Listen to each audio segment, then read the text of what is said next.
have a range of actions that we're taking. You mentioned the climate law. So we put up now, it is to be decided upon this summer, the climate policy framework, including the climate law. We will also establish a climate policy framework to be an advisory board and to monitor the politics for the government, from the government and the coming governments. And we have ambitious goals because we have to.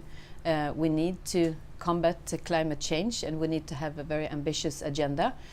Sweden also wants to take leadership and to try to push for an ambitious agenda for within the European Union. Within Sweden, we need to take action and we need to do it quickly because we see we're also climate change is affecting all of us. We also have problems with air pollution and water pollution and the temperature, not to mention the temperature.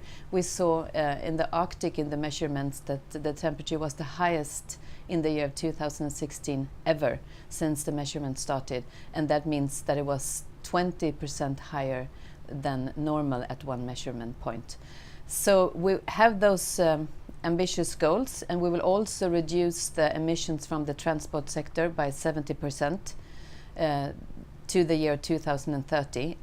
We take a lot of action in the area of electrification and public transportation, setting up roads for bikes, and also building sustainable cities, renewable energy. We have also a goal in that area to have 100% renewable energy by the year of 2040.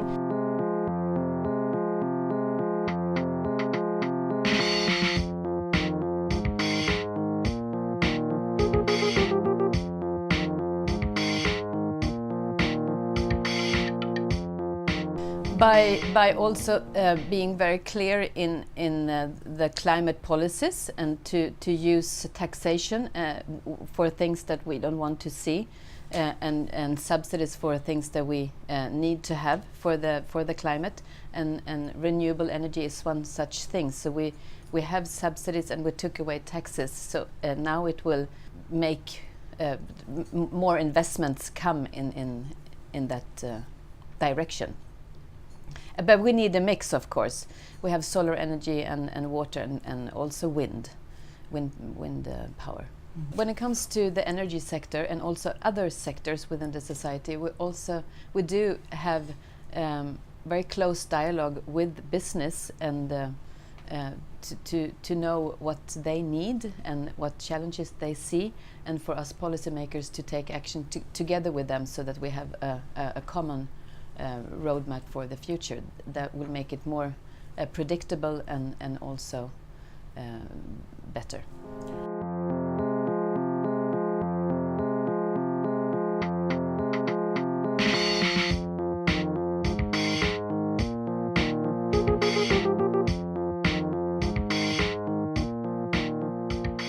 I represent the Green Party, so of course we have our history from the environmental movement and from the anti-nuclear power movement and the peace movement. So I cannot say anything else than that I would like nuclear power to be phased out, and that's also the agenda for this government, even though we need to elaborate with the time and we need to see when it's possible. But what we do, the agenda is to use the market forces to invest a lot in renewable energy and to higher the security standards for the nuclear powers.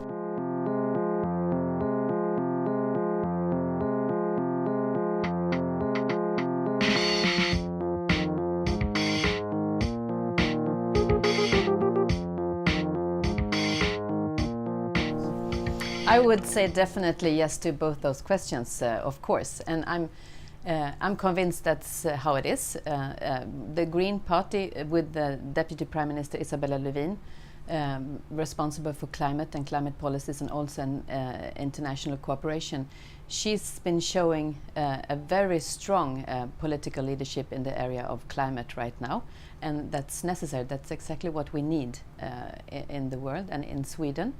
And of course, the way to change, even though you have to take steps and sometimes very small steps, is to be part of the government, because then you can really influence the decisions and you can be part of the discussion within the country and also in the international society.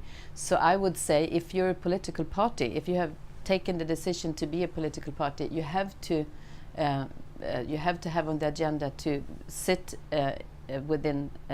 sit in the government and also be be responsible to do compromises. You cannot set the agenda only from your own wishes. You need to compromise. That's a very central part of democracy, of course, that you can compromise and in dialogue take steps that you need to. But definitely we have many of the decisions that we have been taken in the area of renewable energy, transportation, and also the important frameworks that we set up, that they would have not been in place without the Green Party in government.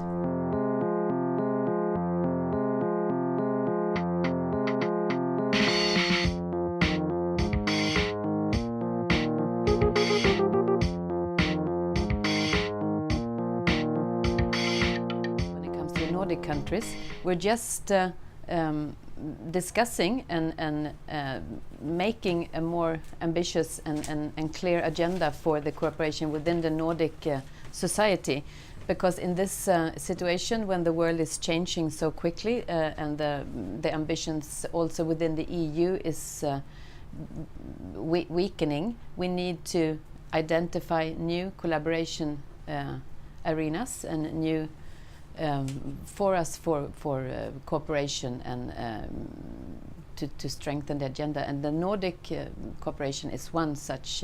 So Sweden is taking initiatives that we can, so that we can strengthen that platform.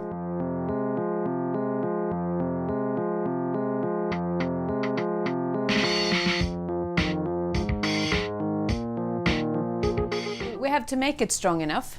We have to see that it's very. What happened in Paris was that not all of a sudden, but at one time, the whole international society agreed upon the direction, and also agreed upon the problem that we have and the challenges that we have, and that is a very strong signal. So we need to. I think it's very strong. We have now a momentum. We have to use the Paris Agreement for a strong agenda forward.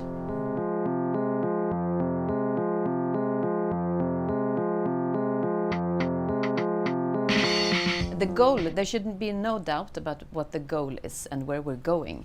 Then we have to have a strategic way to get there, and there might be different solutions for different countries. But if you have a strong goal, you also need to see how we can cooperate. We should not, for the developing countries, go through all the stages that we have been going through, because we don't have that time. We don't have that time. We need to create other solutions.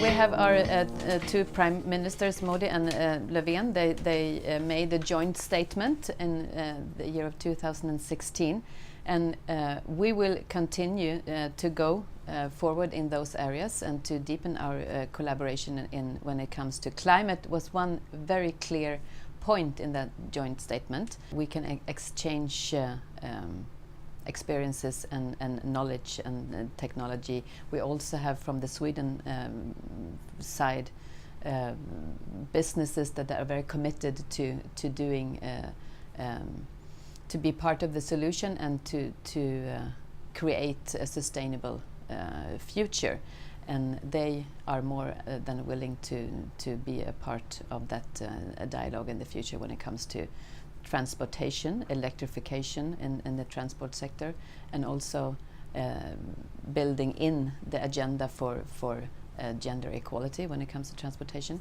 Also energy, of course, that's also an issue of gender equality, and waste management. So we can I think we have more things to learn and to create when it comes to waste management, and we just started the agenda for circular economy and how to invent new materials and how to use materials for new things and how to get away with what's not good for the environment. So I think we will see a good collaboration between our two countries in the future.